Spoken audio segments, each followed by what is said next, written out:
This is Team 3374 from Indianapolis, Indiana, the Arsenal Technical High School. Welcome to the Moody's Mega Math Challenge. And the very first question is, what is your name? My name is John Francis. I'm Jackson Herberts. Jack Van Schaik. Elijah Stevenson. Great. You may begin.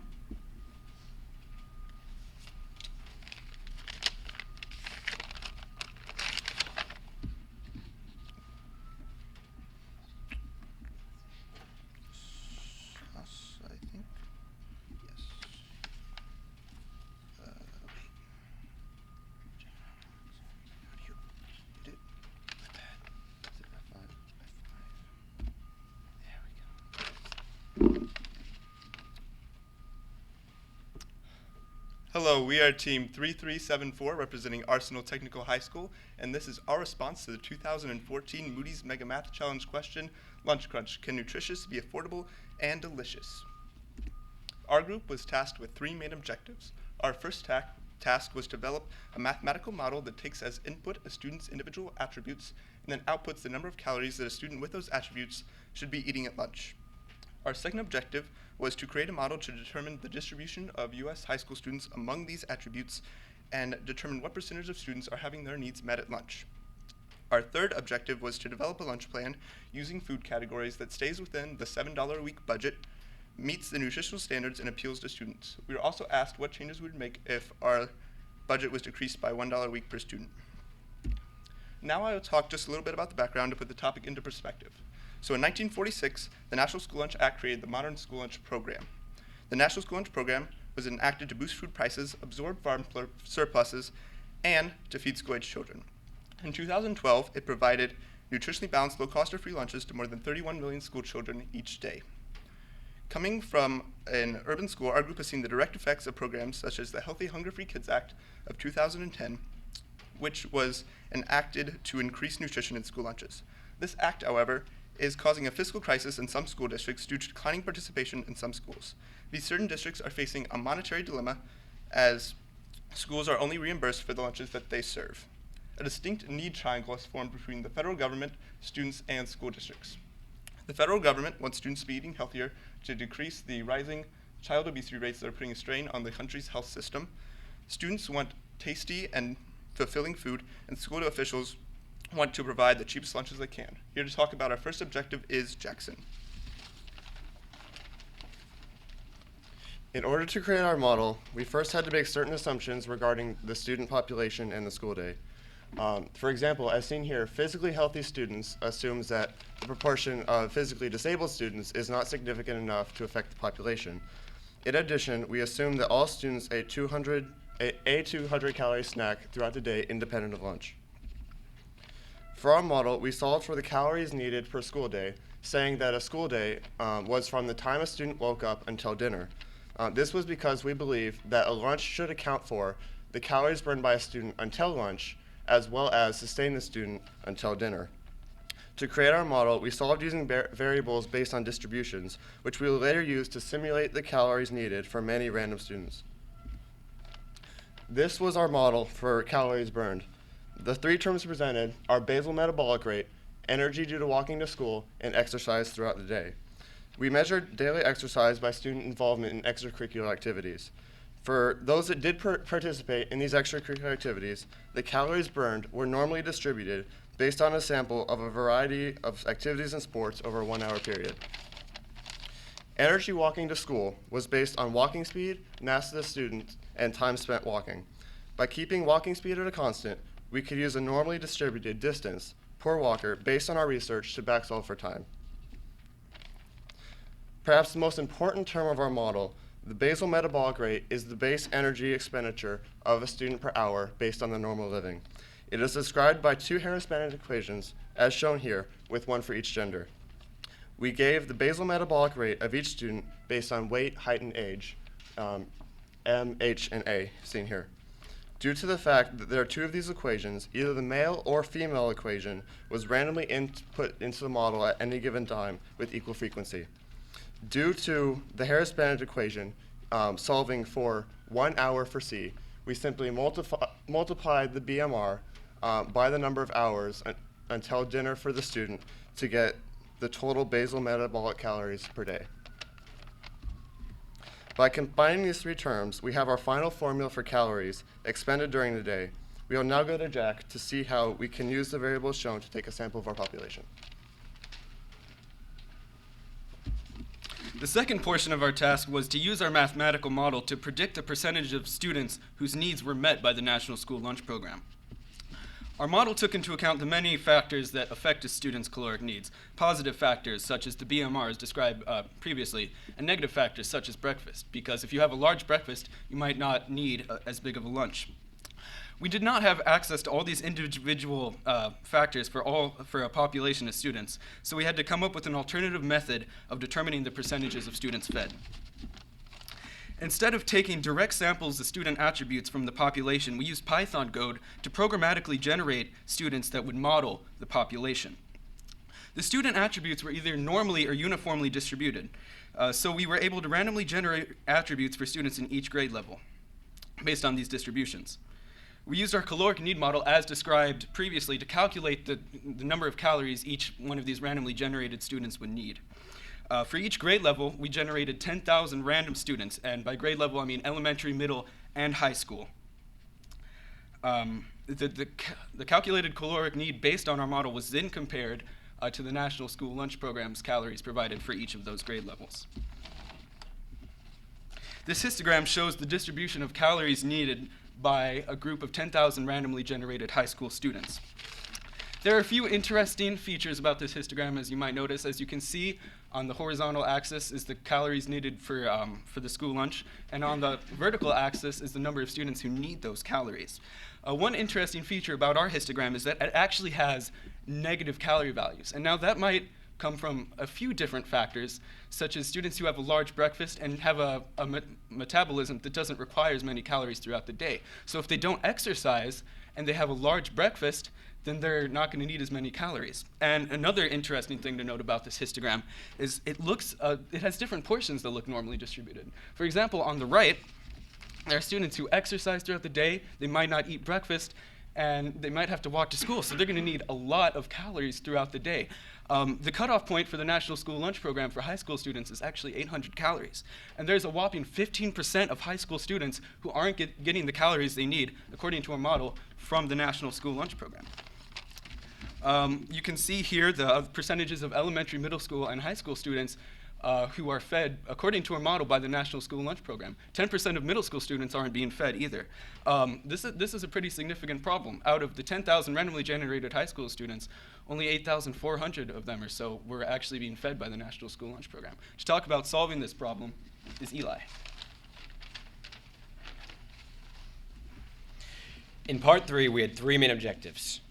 Our first objective was to create a school lunch plan that was healthy, enjoyable for students, and satisfied a budget of $7 a week.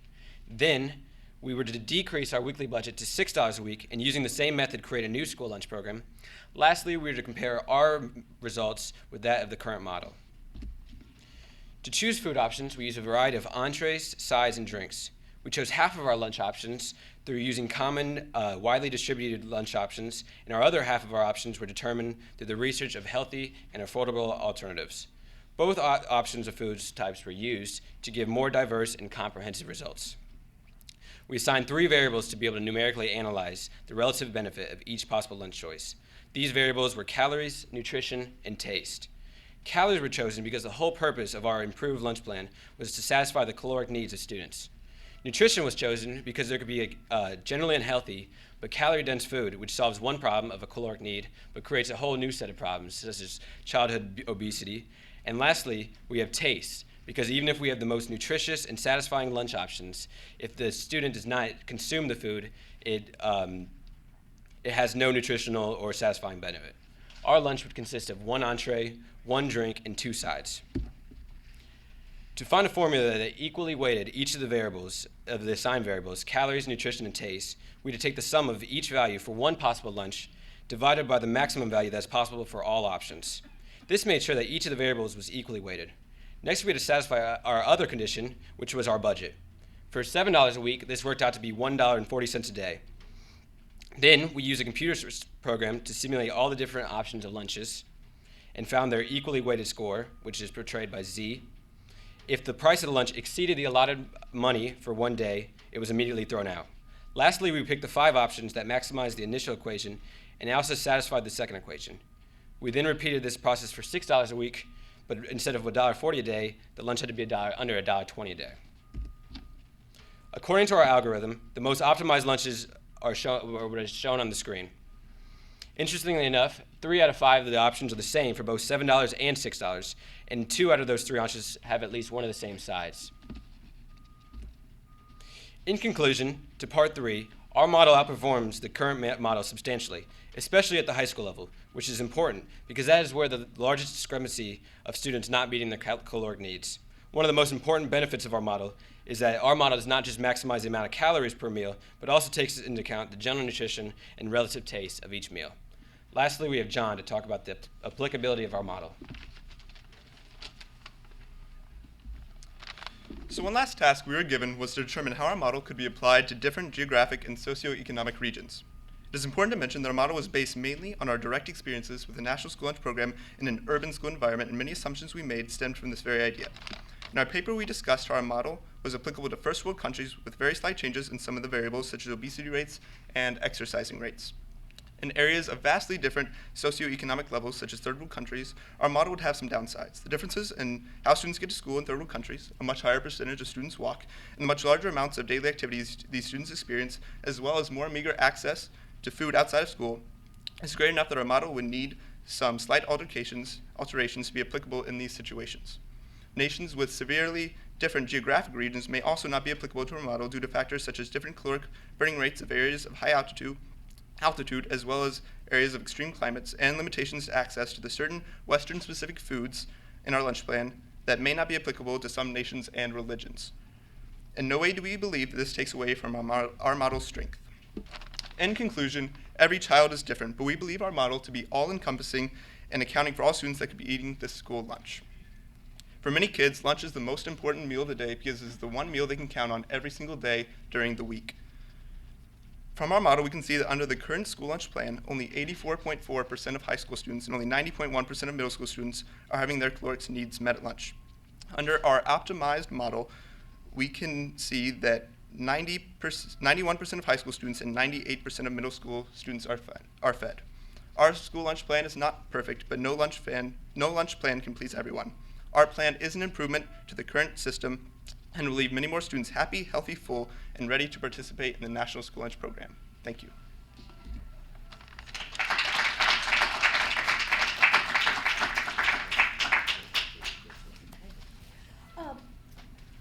No, I didn't see it addressed here so much, but I know that you did say that you use taste as part of the component for picking the lunch plan.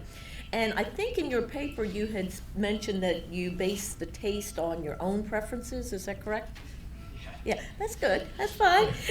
So, I mean, you should know what people like. But I did know that there are also surveys of students that are available for this topic, and I didn't know if you had a chance to look at any of the surveys on students' preferences and taste preferences, and whether you had done anything since, the challenge, whether you had looked at any of that and whether that would make a difference.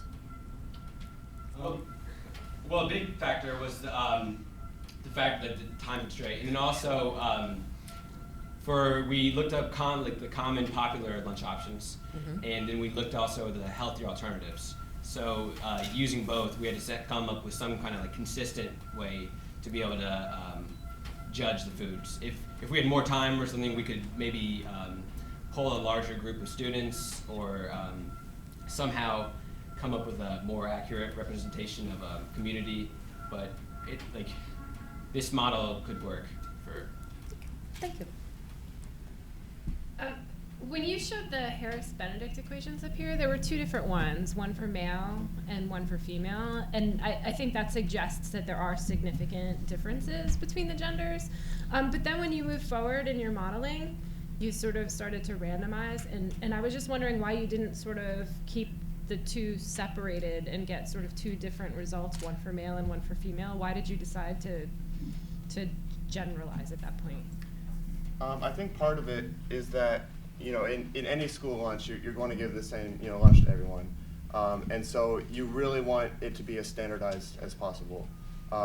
Females may need fewer metabolic calories, or even more under certain circumstances. But it would simply be too difficult a problem, and frankly would be considered perhaps even biased and sexist to give different lunches to different groups. The National School Lunch Program doesn't account for gender, so we didn't account for gender either. I'd like to ask you something about your histogram. You mentioned that there were some interesting things about it, and you mentioned two. One was the negative calories on the left, and the other was the percent of students who are not satisfied on the right. What other interesting things did you see in the histogram? There was that one big central hump in the histogram, Yes. as you remember, and that kind of recognizes how there is a kind of set average number of calories. There is kind of one main value, but there are so many other different parts that average value doesn't account for the entire population. The hump on the left side, for example, the left going this way, those are students who might.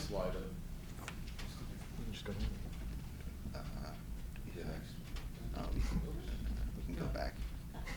We can do the next one.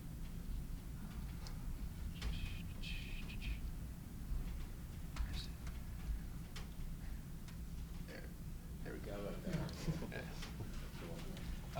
Yeah, the hump near the negative calorie values, these are students who they probably don't exercise throughout the day, because when we ran our Python program, there's a certain proportion of kids who do not exercise at all. So that's no matter what, 0 calories from exercise. And of the students that do exercise, we considered it to be a normal distribution of the calories needed from exercise.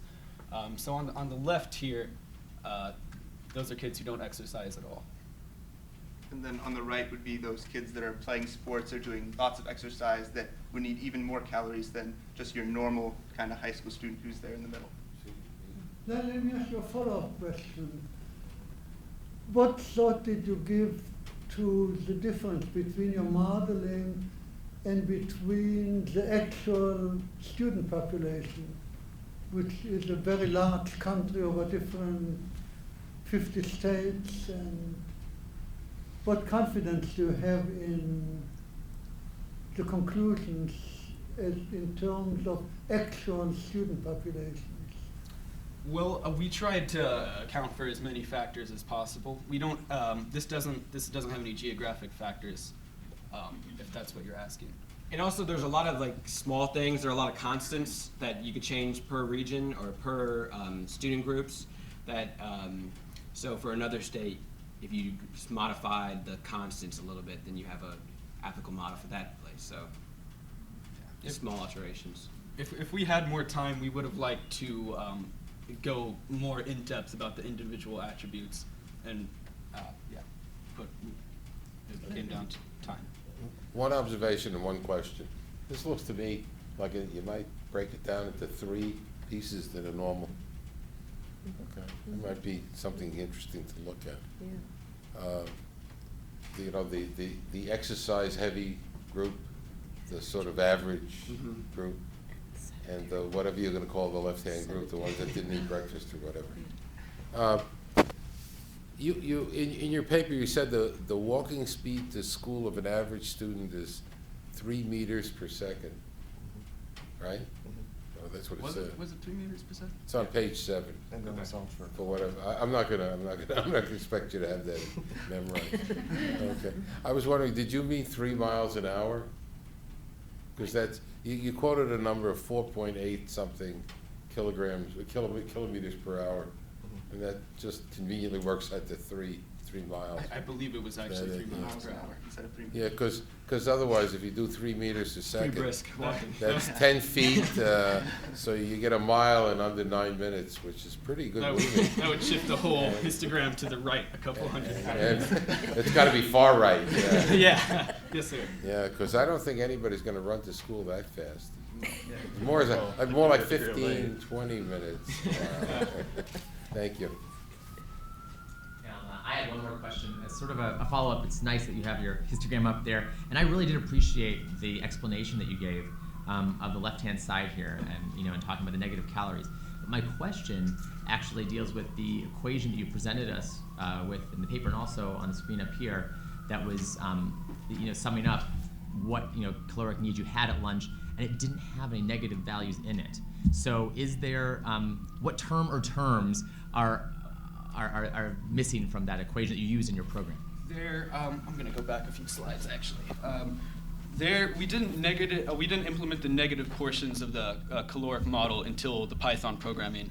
The equation that was shown up there was only the positive component. But for example, there are factors here such as snacks and breakfast, as you can see, that might have a negative effect on the caloric need.